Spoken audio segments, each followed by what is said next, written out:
Bienvenue sur l'Argus pour découvrir le nouveau Honda ZR-V, un SUV hybride qui arrive à la rentrée prochaine et qui pourrait bien devenir le best-seller de la marque sur le marché français. Le ZR-V existe déjà aux États-Unis, il est vendu sous le nom HR-V, sachant que le HR-V existe aussi en Europe, sauf que ce n'est pas ce modèle, c'est un petit SUV.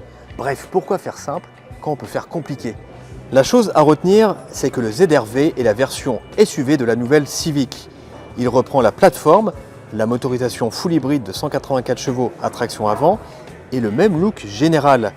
Il se démarque surtout par une calandre spécifique, calandre qui différera en fonction du niveau de finition. Le ZR-V mesure 4,57 m de long, c'est seulement 2 petits centimètres de plus que la Civic.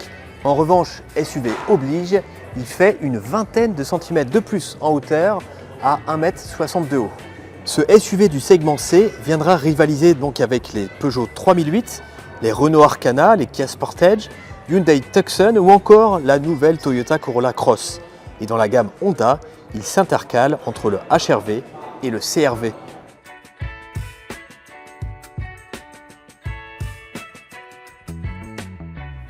Et sans surprise, on retrouve la même planche de bord à l'intérieur que la Civic, avec un traitement très à l'horizontale.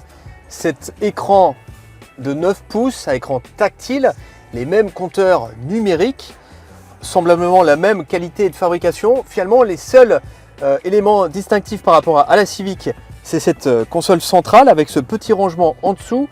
Et surtout au niveau équipement, on peut avoir un affichage tête haute que l'on n'a pas sur la Civic.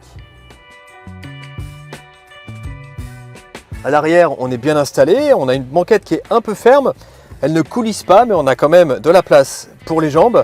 Niveau équipement, on a droit à 2 aérateurs avec des prises de recharge. On peut même avoir des sièges chauffants. Niveau coffre, à cause de la lunette arrière plus inclinée que la Civic, on perd un peu en capacité. On perd 20 litres à 380 litres de capacité totale. Voilà ce que l'on pouvait dire pour cette première découverte du ZR-V, donc, qui sera fabriqué en Chine et lancé en France en septembre prochain. Mais moi, je vous donne rendez-vous dès le début du mois de juin pour les premiers essais sur votre site préféré, largus.fr.